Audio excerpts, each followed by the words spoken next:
Before I begin to read the gospel, I want to mention Jesus died somewhere around the year 33.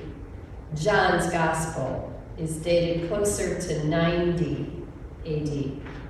By the time they began to read the Gospel of John, the temple had been destroyed for 20 years. Jesus had been crucified, risen, and ascended into heaven after his resurrection.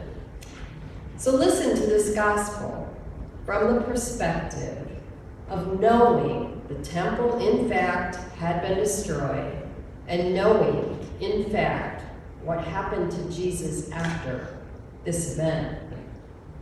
This is the Holy Gospel according to John. Glory to you, O Lord.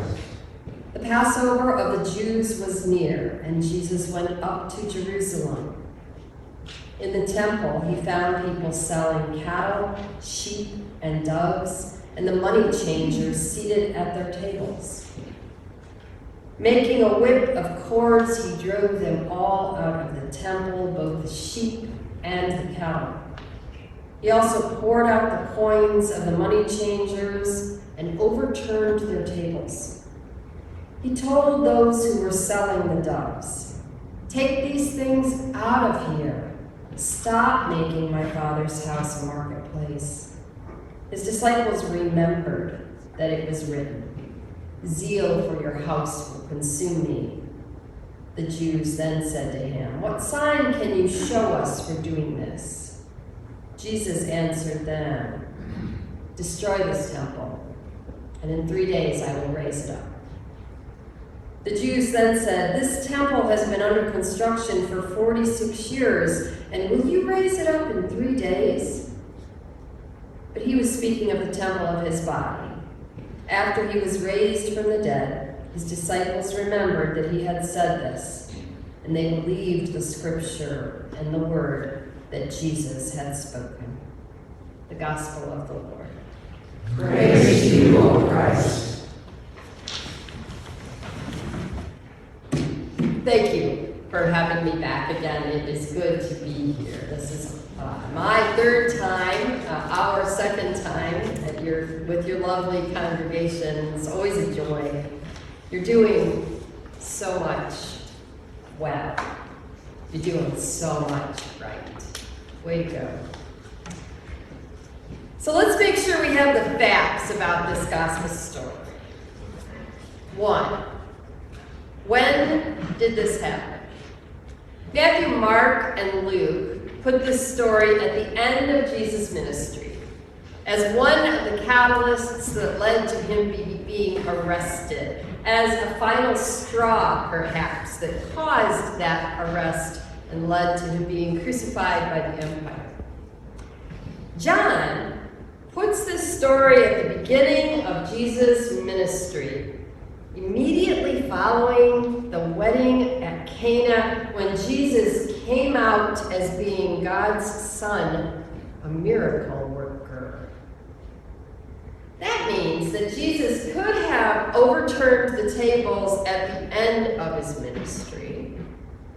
He could have overturned them at the beginning of his ministry, an ill-advised move to start out, one might think. Or he could have done this act twice. He could have overturned the tables twice, driven out the money changers and animals twice.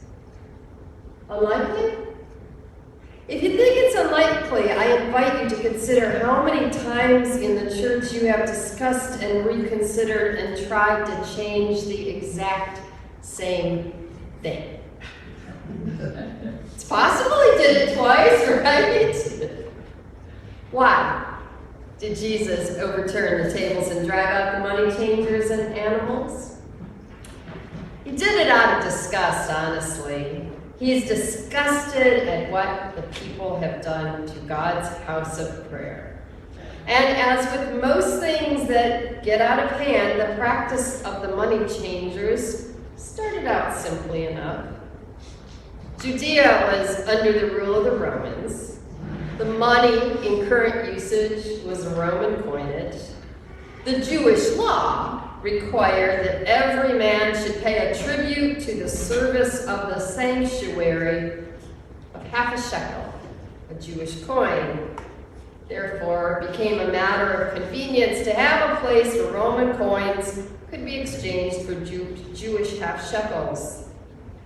The money changers provided this convenience, but of course, required a small fee for the convenience, not unlike the price of a church pays for offering envelopes each year. The problem was it didn't remain a simple convenience if it were that. Changing money was a very profitable business then as now. One that resulted in fraud and oppression of the poor. Similarly, according to Jewish law, cattle, sheep, doves, or pigeons were required to be offered for certain religious sacrifices, and so a lucrative business of selling pre-approved, priest-approved animals sprang up, with the sellers gouging the faithful by charging crazy high prices. Who was part of this story? Well, there were thousands of faithful Jewish people who came up for the great feasts of Jerusalem, the Passover being one. They would travel as an entire town. Can you imagine? Your whole subdivision, all of Rochester Hills, decides to take a vacation at the same time? I might be sick and not be able to go. So they're traveling. And imagine if so many people from all the surrounding towns, cities, villages, suburbs were traveling at the same time, leaving behind those who did not go, a handful of heathens. What a strange thing to have happen. I've heard about families that rent out entire houseboats and they come from all over to stay on the house. I haven't even done that. Where did all this happen? It happened right around the temple itself, in the halls of the royal stoa. According to Josephus, Herod the Great had surrounded the temple and its courts with a huge stoa, a porch, consisted of multiple rows of marble columns that supported a roof. The stoa on the south side of the temple complex was the largest, most ornate, so imagine now a porch with stuff hanging off it, right? Consisting of 4 rows of columns, and it covered an area roughly the size of 2 football fields end to end. So the bustling temple marketplace was located under the cover of this huge structure in front of the main entrance to the entire temple complex, right? So imagine right in front of your front doors, before people could get in to go to worship, they had to go through a Walmart, right? That's kind of what we're talking about here. And it was packed. That's where everyone was. So it's a pretty smelly scene now, right?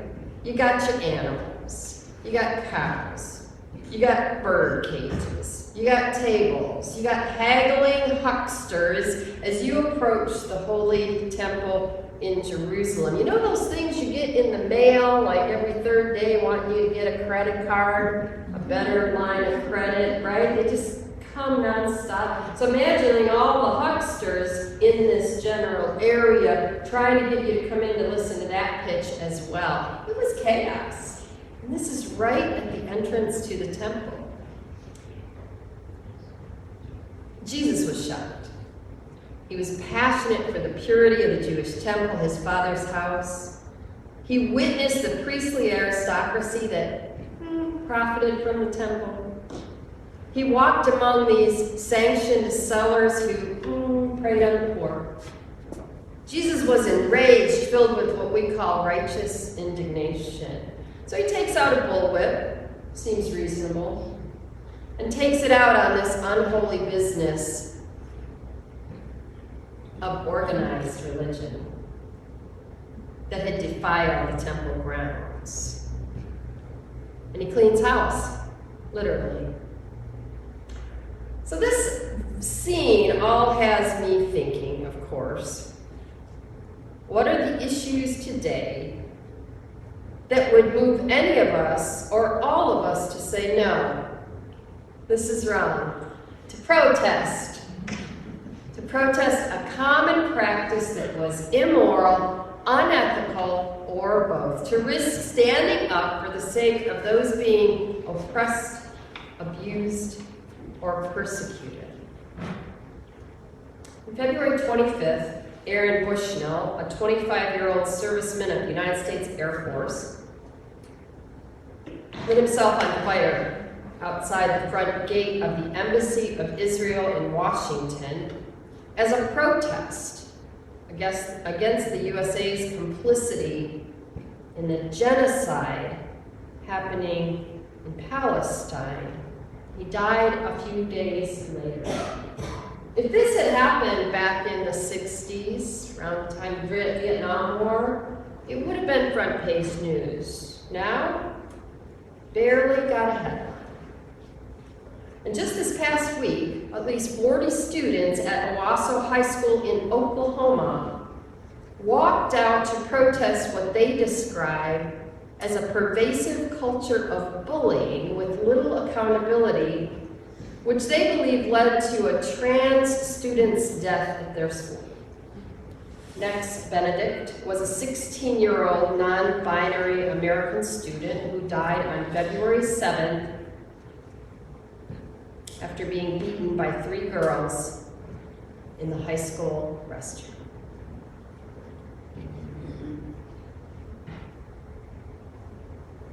Oklahoma Senator Tom Woods was asked in an interview why they are dragging their feet on passing legislation that would protect the rights of LGBTQ people, and why they were working so hard to enact legislation that would restrict the rights of the same people.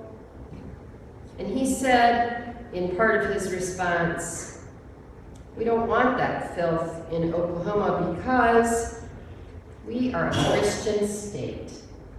What do we do with this, right? We know this is wrong. We believe that trans rights are human rights. You have done the work. I have read your mission statement. I have looked at your literature. And I know that you're ahead of the curve, generally speaking, in Christian mainstream denominations, in the way you welcome and embrace and partner and ally with LGBTQ people. I know this. And still, this kind of sentiment that Senator Tom Woods expressed in the name of Jesus is more common than not. And so what is our responsibility? To speak up on behalf of trans people and trans youth the world over. I listened to a podcast that my youngest son Chase is a high school teacher in Columbus, Ohio. I told him I needed a little bit more information to understand the history of trans youth, so he sent me a podcast from NPR on their show called Embedded. It's called All the Only Ones. And if you feel at all like you want to support trans youth, but you're still unclear on a few things, I highly recommend this podcast, All the Only Ones. All the Only Ones on the Embedded podcast. Because I learned a lot. I mean, I thought I was fairly in the know, but there's always more to learn. When you go back and you look at the historical arc of things that are causing dissension today, of people who need to be protected, there's always more. And the more we learn, the easier it is for us to walk in another person's shoes. Easier it is for us to genuinely love them and speak up on their behalf. So I wonder how Jesus would respond to these very real things that are happening today. Well, we kind of know. If love one another and your neighbor as yourself is the yardstick against which our faith can be measured, then what is our response to these issues happening on our watch today?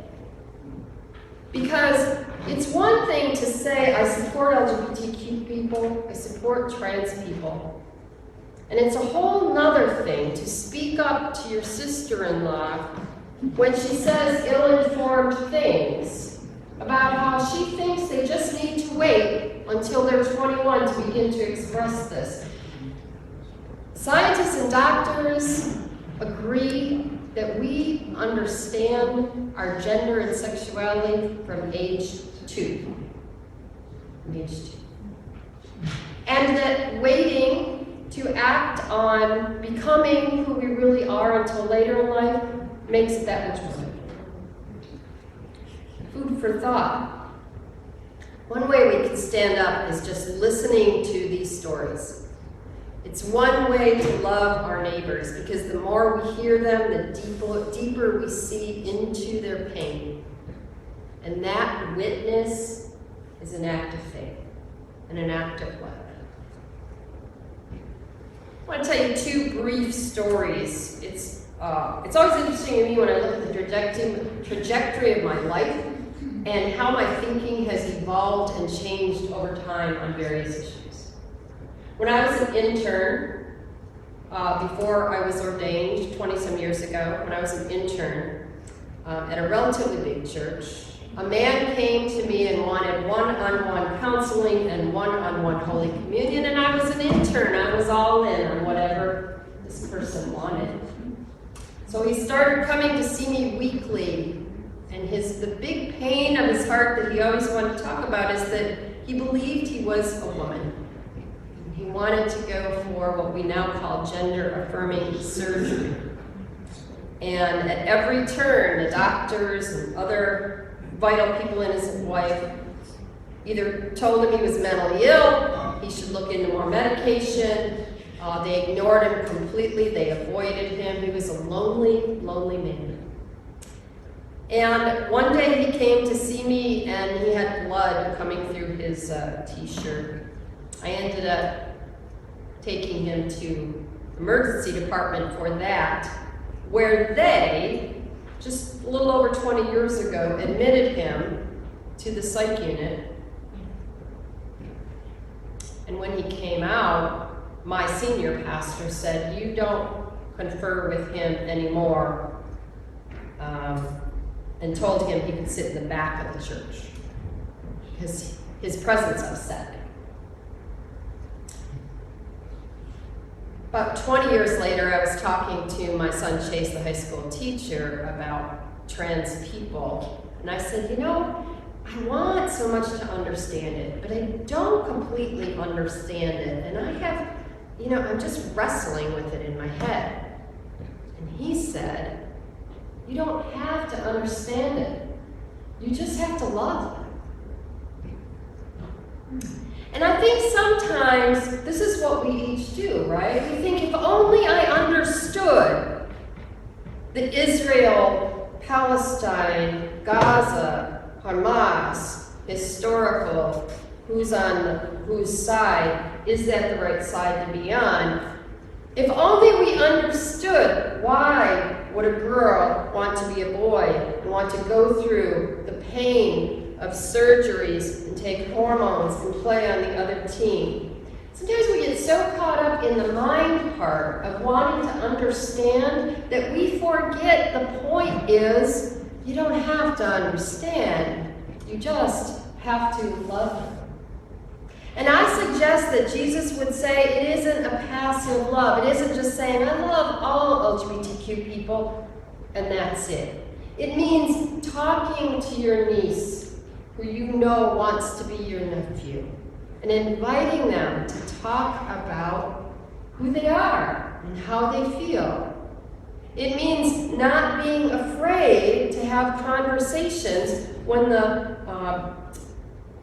woman at Kohl's is technically a young man who is experimenting with makeup and wearing makeup now to not be afraid to engage. It means speaking up. It means protesting the norm that we can accept these things sometimes, some of us, but we're sure not going to talk about. That's the protest that is needed today, that we speak up, because that is the beginning of justice-oriented change. Jesus flipped the tables over in the temple to protest a situation that had grown to be unholy, manipulative, and predatory. I read this yesterday. I wanted to share it with you today.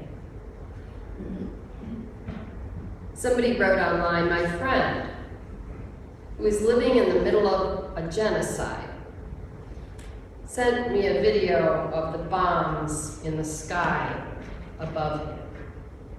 I replied, I feel like nothing I could possibly say matters. He replied, everything you say matters. Everything you say matters. Beloveds, please, use your voice. Speak up and speak to those who need you to do so. Everything you say matters.